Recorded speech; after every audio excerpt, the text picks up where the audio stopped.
그래서 오늘의 특별 주제는 인터넷상 명예훼손이다. 명예훼손. 이미 형사법적인 이슈를 공부할 때도 나왔었고 민사법적인 이슈를 공부할 때도 한번 나왔었죠.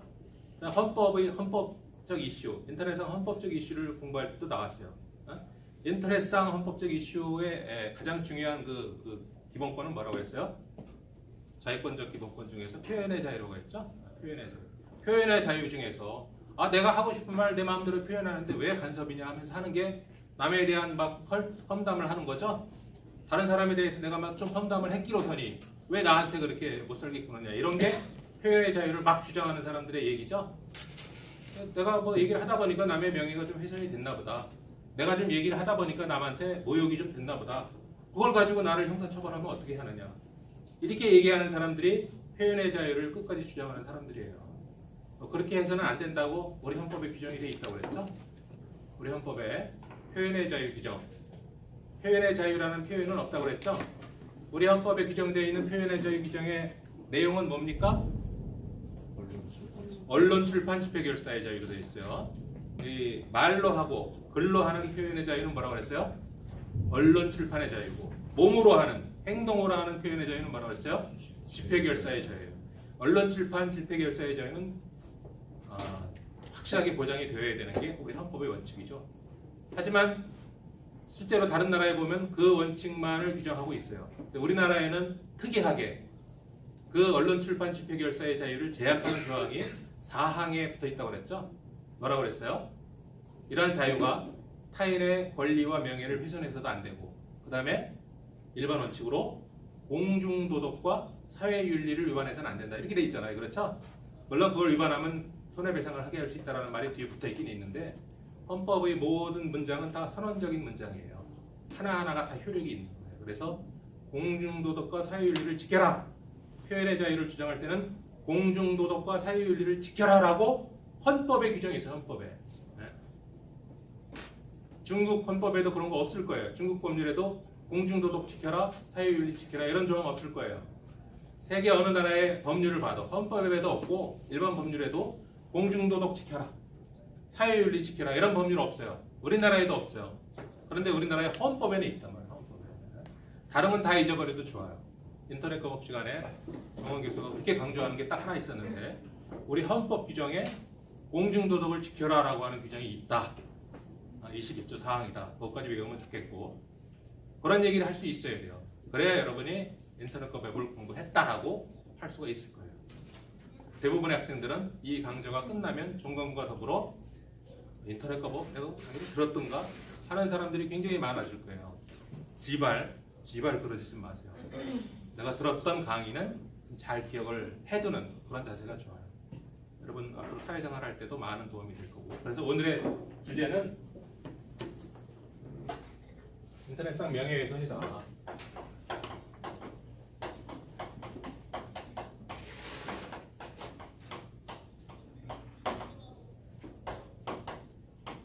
인터넷상 명예훼손, 명예훼손 행위가 되겠죠. 명예훼손 행위. 그리고 그냥 보통 명예훼손 행위를 함부로 하면 안 된다 이렇게도 얘기하지만 행위자를 꼭 붙여야 되는 건 아니에요. 명예훼손을 해서는 안 된다라는 거고, 명예훼손이라는 것이 범죄로 되어 있죠. 범죄로. 우리 민법상 이슈로 공부할 때는 불법행위죠. 불법행위. 타인의 명예를 훼손해가지고 그 사람이 정신적인 충격을 받았다. 잘못된 허위의 사실로 특히 명예를 훼손당해가지고 학생인데 명예를 훼손당해가지고 학교를 못 다닌다. 자퇴할 수밖에 없었다. 직장인인데 직장을 그만둘 수밖에 없어가지고 생계에 지장을 가져왔다. 결국에 가서는 살 수 없다 이렇게 명예를 훼손당해가지고 자살을 했다. 어마어마하게 큰 문제가 발생하는 거죠. 이 명예훼손으로 인해서 발생될 수 있는 여러 가지 효과, 명예훼손의 결과, 명예훼손의 결과가 중요한 거예요. 명예훼손의 결과, 일단 명예훼손을 당하는 사람, 이 결과는 누구에게 주로 문제가 되는 거예요? 피해자에게 문제가 되는 거죠. 피해자. 가해자는 더 떳떳하죠. 요즘에 그 미투 운동이 많이 벌어지고 있는데, 미투로 고백한 사람들 피해자들이죠. 피해자들은 오히려 고백한 다음에 더 힘들어졌죠, 삶이. 그렇지만 가해자들은 뭐 어때요? 가해자들은 전혀 미동도 안 하죠. 가해자들은 항상 그래서 법률을 제정하거나 법률 제도를 시행할 때 피해자 중심의 입장에서 만들어야 돼요. 모든 법률 제도는 피해자 중심에서 만들어져야 돼요. 피해자. 근데 이제까지 우리 사회의 법률 제도는 가해자 중심. 가해자가 명예훼손을 하면 이놈 잡아서 형사처벌해야 된다. 이렇게만 규정돼 있죠. 피해자에 대한 어떻게 한다라는 얘기 아무것도 없어요. 범죄자는 잡아서 1년 이하의 징역에 처한다, 5년 이상의 징역에 처한다. 그런 것밖에 없죠. 우리나라의 법률 제도를 근본적으로 바꿔야 됩니다. 피해자 중심. 피해자를 원래 상태로 되돌려줄 수 있는, 회복시킬 수 있는 그런 게 중요한 거예요. 피해자 입장에서 가장 제일 먼저 명예훼손으로 인해서 피해자가 겪게 될 가장 첫 번째 결과는 뭐죠? 명예를 훼손당했어. 명예를 훼손. 일단 명예라는 게 뭐예요? 명예. 이 명예의 개념에 대해서는 우리 정보통신망법에 규정이 있지만 명예가 뭔지에 대해서는 규정 내용이 없죠. 명예. 모든 사람들이 사회의 구성원들이 다 동의하는 명예여야 돼요. 나 혼자만의 명예여서는 안 된단 말이에요. 나는 개인적으로 이런 내용에 대해서 명예 감정을 느끼고 있는데 다른 일반인들이 보기에 이거는 제 혼자서 조금 이상한 생각하고 있는 거 아닌가 이렇게 생각이 되면 명예를 볼 수가 없어요. 그렇게 해서 만약에 소송이 걸려서 재판을 받는다 하더라도 판사가 보기에 그거는 명예를 훼손했다고 볼 수가 없겠다라고 판단을 내려버리면 혼자만 가슴 아픈 거죠. 그래서 일반인이 느낄 수 있는 감정상 명예여야 되는 거죠. 어쨌든 이 명예는 법률의 어떠한 규정에도 개념 정의가 되어 있지 않고 명예와 좀 구별되어야 될 것이 모욕이라는 것이 있죠. 모욕이라는 행위가 있어요. 모욕. 자, 내가 모욕을 당했다. 모욕을 당했다와 명예훼손을 당했다라는 게 어떤 차이가 있습니까? 모욕이라고 하는 것은 과거에 모욕의 개념이 없어요. 인터넷 정보통신망법에 사이버 모욕죄가 없죠. 형법에 모욕죄라는 게 있어요. 형법상 모욕죄의 구성 요건을 보면 그냥 사람을 모욕한 자 이렇게 돼 있어요. 사람을 모욕한 자. 사람을 모욕하면은 모욕죄로 인터넷상 모욕죄도 사이버 모욕죄도 그걸로 처벌을 하고 있는 거죠. 제가 여러 번 얘기했지만 사이버 모욕죄를 처벌하기 위해서는 법률 규정을 별도로 두는 게 좋다 그런 얘기 했었죠. 그게 죄형 법정주의에 맞다 그런 얘기를 했는데 어쨌든 모욕한 자로만 되어 있고 모욕의 내용이 뭔지는 개념을 정해놓지 않았어요. 그래서 법원에서 어떻게 판단을 했는가가 중요한데 주로 욕을 한다거나 상대방에게 욕을 했다거나 아니면 좀 이렇게 상대방을 비하하는 말을 했어도 모욕죄로 처벌된 경우가 있어요. 무슨 명예를 훼손했다고까지 하기는 조금 약한 그런 내용을 모욕죄로 의용할 수가 있습니다. 명예훼손이라고 하는 것은 명예라고 하는 것은 이 사람의 어떤 사회적 가치가 여기 포함된 개념이죠. 그래서 이 사람이 사회생활을 할 수 없을 만큼 치명타를 입히는 행위 그런 행위가 명예훼손 행위가 되는 거죠. 그렇죠? 명예훼손 행위 여러 가지 성적인 문제라든지 아니면 어떤 성격에 관한 문제라든지 어떤 없는 사실을 허위로 만들어서 공격을 한다든지 하는 거. 그래서 명예훼손죄는 두 가지의 구성 요건이 있죠. 사실을 적시해서 아무리 사실이래도 그 사실을 적시해서 지속적으로 명예를 훼손하면 그 사람은 사회생활을 할 수가 없죠. 그 다음에 허위의 아예 사실도 아니야. 허위의 사실을 적시해서 상대방의 명예를 훼손하면 이건 아주 중한 행위죠. 중한 행위. 그래서 보통 형법에도 명예훼손죄가 있고 정보통신망법에도 명예훼손죄가 있는데 사이버 명예훼손죄, 인터넷상 명예훼손죄는 정보통신망법에 규정되어 있죠. 형법에 규정된 명예훼손죄는 사실 적시에 기인하는 경우 2년의 징역에 처하고 2년 이하. 그 다음에 허위 사실에 기초한 경우는 5년 이하의 징역에 처한다. 이렇게 되어 있는데 정보통신망법상의 명예훼손죄는 사실에 기초한 경우는 3년 이하의 징역에 처하고 허위 사실에 기초한 경우는 7년 이하의 징역에 처한다. 그래서 가중돼 있죠. 일반 현실 공간보다 인터넷을 이용하는 명예훼손죄가 더 무거워요. 왜 그렇겠습니까? 우리 현실 공간에서 A라는 사람과 B라는 사람이 서로 얘기하다가 명예훼손을 했다. 아니면 뭐 그러면 그 명예훼손의 어떤 그 행위나 운동은 얼마나 확산이 됩니까? 확산이 안 되죠 거의. 그 사람이 활동하는 그 범위 내에서만 확산이 되고 다른 사회에는 확산이 되지 않습니다. 현실 공간은. 그런데 인터넷상 명예훼손은 어때요? 이 글을 퍼나르기 하는 순간 뭐 미국에 가 있는 재미교포라든지 독일에 가 있는 제독교포라든지 다 알게 되는 거죠. 그런 그 영상물이나 뭐 게시물을 찾아서 지운다 하더라도 누군가 한 사람이 안 지우고 갖고 있으면 영원히 지속되는 거죠. 그래서 사이버 명예훼손 제가 더 강하게 엄벌에 처하도록 규정이 되어 있다는 거죠. 자, 그래서 이 모욕과 명예훼손의 개념에 대해서 지금 설명을 했는데 굉장히 중요한 내용인데 법률에는 관련 규정이 없다. 개념 규정이 없어서 판례로 성립하는 수밖에 없는데 판례라는 것이 바로 여러분들이 생각하는 명예훼손의 내용 그걸 판사가 갖다가 그대로 이럴 것이다 라고 생각해서 정리하는 것일 뿐이죠. 여러분이 모욕은 어디까지가 모욕이고 여러분이 명예훼손이라고 하는 것은 뭐가 명예훼손이라는 것을 여러분이 생각하는 바가 있을 텐데 그걸 잘 정리해서 가능하면 객관적으로 정리하면 그게 바로 정답이 되는 거죠. 자, 다시 처음으로 돌아와서 야, 명예훼손을 당했다 피해자가 그럼 어떤 결과가 오겠습니까? 첫 번째로 명예훼손을 당한 피해자가 어떤 상태에 빠지게 되는 거예요? 일단 마음의 상처를 입게 되죠. 마음의 상처. 마음의 상처를 입게 된다. 다른 말로 뭐라 그래요? 상심을 하게 되는 거죠. 상심. 꼭 뭐 남녀 사이에 사귀다가 헤어져야만 상심을 하는 건 아니고 마음에 심각한 상처를 입으면 그게 상심이에요. 상심.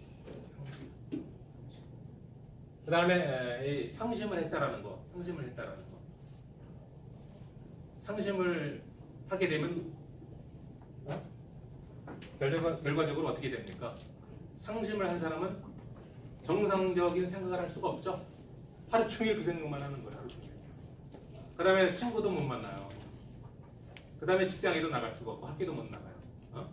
그러니까 사회생활을 할 수가 없다라는 거죠. 사회생활 불가. 학교, 직장 등등등등 사회생활을 할 수가 없게 되는 거예요. 자, 이런 것은 우리 법률상 볼 때 어떤 권리를 침해당한 겁니까? 어떤 권리? 그 사람이라고 하는 사람이 갖고 있는 기본적인 권리를 침해당한 거죠. 사람이 그냥 기본적으로 헌법에 규정된 뭐 어떤 기본권, 민사법, 형사법에 규정된 그런 기본권 말고 그냥 기본적으로 인간이기 때문에 가져야 될 그런 기본적 권리가 뭐예요? 그게 바로 인간의 자격을 갖고 있기 때문에 갖게 되는 권리. 그게 인격권이죠. 인격권이 침해된다는 거예요. 인격권이 침해된다. 인격권에는 예를 들면 어떤 것이 있습니까? 내 이름을 내가 홍길동이가 이런 짓을 했다라는 식으로 막 그냥 명예훼손이 당했는데 그 이름 함부로 어디 가서 밝힐 수 있겠어요? 성명권의 침해죠. 성명권. 그 다음에 마스크 쓰고 다녀야 되죠. 그 얼굴과 나의 신체에 대한 모든 것들 이거 다 초상권이라고 하죠. 초상권. 그 다음에 좋다 얘가 내 이름하고 내 얼굴 다 보여주면서 다니겠다 이거. 하지만 이렇게 다니는데도 막 여기저기서 막 그냥 막 쳐다보고 수군거리고 막 그럴 거 아니에요. 그렇죠? 나의 어떤 감정이 심각하게 훼손된 거예요. 나의 명예가 심각하게 훼손당한 거예요. 명예훼손을 통해서 내가 가지고 있는 권리를 다 행사할 수가 없죠. 나의 모든 권리를 행사할 수가 없어요. 등등등등 이런 권리 침해가 있을 것이고 결국에 가서는 심한 경우 결국에 가서는 좀 강한 사람들은 버티고 살아남겠지만 마음 약한 사람들은 어떻게 돼요? 마음 약한 사람들은 결국은 생명권을 포기하는 그런 결과까지 처리될 수가 있다는 거예요. 아주 무서운 범죄예요. 이게 무서운 범죄. 명예훼손이라는 게 대단히 무서운 범죄예요. 자, 다시 명예훼손으로 돌아가서 명예훼손의 방법은 사실을 적시하는 방법과 사실. 사실 아니냐, 사실 아니냐, 왜 사실인데 사실을 얘기했다고 왜 그러냐 하는 사실이 있고, 그 다음에 그런 사실이 없는데 허위의 사실을 가지고 상대방의 명예를 훼손하는 두 가지 경우가 있다고 그랬어요. 그렇죠? 자, 어느 게 무섭습니까? 어느 게? 일단 허위의 사실이 무겁잖아요. 그렇죠? 뭐 있는 거 가지고 얘기했을 때는 그래도 너 너무한 거 아니냐 이렇게 소극적으로 항의할 텐데, 없는 사실 가지고 막 만들어내서 명예를 훼손하면 강하게 얘기할 수가 있죠. 그래서 이 허위 사실이 더 이제 중요하다 이렇게 얘기를 하는데, 그렇다 하더라도 이 허위의 사실은 나중에 허위의 사실이 밝혀지면 봐라 허위 아니었냐, 저놈이 거짓말한 거 가지고 내가 이렇게 피해를 입었다 하고 피해의 모든 보상도 다 청구하고 명예회복을 할 가능성이 좀 있는 거죠. 그러나 이미 학교 그만둬, 뭐 직장 그만둬, 뭐 이런 피해 사실이 발생이 됐지만 어쨌든 허위 사실이 이미 밝혀지면 그것으로 인해서 그게 다 허위였기 때문에 다시 회복을 꾀할 가능성이 있는 거죠. 가능성이. 피해는 역시 비슷해요. 하지만 가능성이라도 있습니다. 가능성. 그런데 이 사실을 적시한 경우, 뭐 남녀간의 부정한 행위도 포함되지만 또는 나쁜 짓을 범죄자였다, 아니면 뭐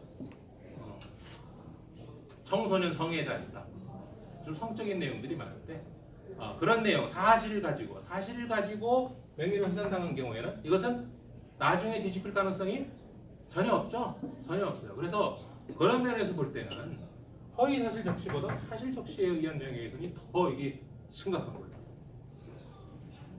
아주 무거운 범죄 행위라는 거죠.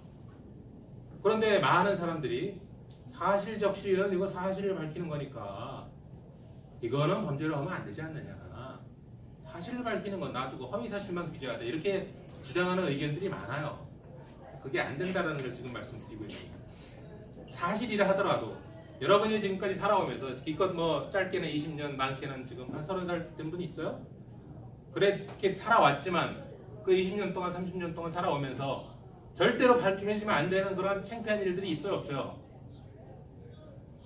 여러분들은 없을 수도 있나? 저는 제가 보기에는 없을 수 없다 그런 얘기를 지금 하고 있는 건데, 숨겨야 될 얘기는 숨겨야 되는 거예요. 누군가가 그걸 알아가지고 퍼뜨렸어요. 직장에도 퍼뜨리고 학교도 퍼뜨리고, 그러면 살 수가 없는 거죠. 살 수가 없는 거예요. 심각한 경우에는 생명권을 포기하는 그런 일까지 생길 수가 있다. 그래서 사실 적시에 의한 명예훼손죄로 이거를 절대로 없애면 안 돼요. 없애면 안 되고, 다만 예를 들면 공직자. 그런데 공직자도 생각을 좀 해봐야 돼요. 다른 사람에 대한 어떤 죄를 묻는 그런 공직자에게는 이거는 사실을 적시해서 얘기하는 건 가능하다고 봐요.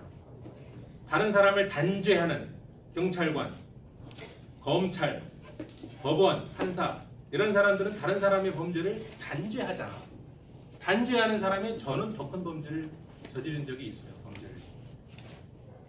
그런 거는 얘기를 해도 된다고 봐요. 자격이 안 되는 거거든. 그런 사람들은 멀쩡하고 그런 과오가 없는 사람들이 다른 사람을 단죄할 수 있다고 생각이 되는 거죠.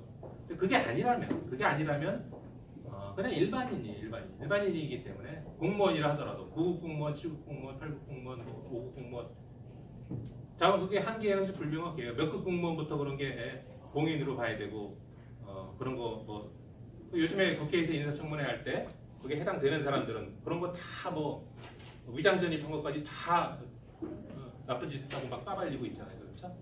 그런 걸 기준으로 삼으면 되지 않겠나 싶어요. 어쨌든 공무원이라고 해서 다 공직자니까 다 막 사실을 뭐 적시해서 뭐 얘기해도 되는 것처럼 그렇게 얘기하는, 그래서 사실 적시에 의한 명예훼손죄를 없애야 된다라고 하는 그런 주장은 말도 안 되는 주장이다. 그런 얘기를 하고 싶어요. 그래서 이 허위 사실도 굉장히 중요하고 사실 적시에 의한 명예훼손 상당히 중요하다고 하고, 그다음에 형사처벌은 뭐 규정이 돼 있으니까 형사처벌을 하면 되는 거고, 다만 여러분이 인터넷에 뭐 댓글을 올리거나 게시물을 올리거나 할 때 그 내용이 상대방에게 명예훼손에 해당되는 어떤 사실 적시 행위인지 허위 사실 적시 행위인지 그걸 구별할 필요는 있어요. 왜냐하면 법정형 형량이 다르기 때문에.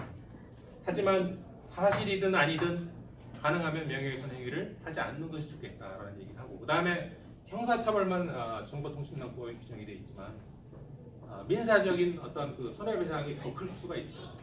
명예훼손을 내가 당했다. 아니면 누군가 나한테 명예훼손을 당한 사람이 손해배상 청구를 해오는 경우가 있어요. 어마어마한 천문학적인 경우예요. 그 재판에서 내가 패소하면 다 물어줘야 되는 거예요. 내가 학교도 못 다녀. 정신적으로 피폐해서나 자살도 몇 번 하려고 했어요. 그럴 정도면 어마어마한 돈을 손해배상으로 물어드립니다. 제가 특히 사이버 명예훼손죄에 대해서 이 가해자의 행위가 괘씸하니까 그냥 손해배상만으로는 안 되고 징벌적 손해배상 제도가 필요하다. 그런 얘기 했나요? 내가 강의동영상에서 필요하다고 내가 주장을 하고 있잖아요. 그래서 언젠가 그게 도입이 될 수도 있어요. 그러면은 형사처벌도 무섭지만 민사적 제재도 상당히 무서울 수가 있다. 이제 외국에서 모욕죄하고 명예훼손죄의 처벌이 드문 경우에 해당된다라고 많은 사람은 아니고 몇몇 사람이나 국회의원들이 그런 얘기를 하는데, 그렇다고 해서 이 죄를 뭐 표현의 죄를 위해서 없애자 이런 주장은 말도 안 되는 주장이다라는 것을 결론적으로 얘기하고 싶습니다. 그래서 여러분들 다시 한번 다음 주 화요일 날은 또 강의를 다시 공유를 할 거고 복습 삼아서 오늘 찍은 것을 정리해서 이것도 같이 올려놓을 거니까 한 번씩 좀 봐주기 바라고, 자 오늘 수업 여기서 마치겠습니다.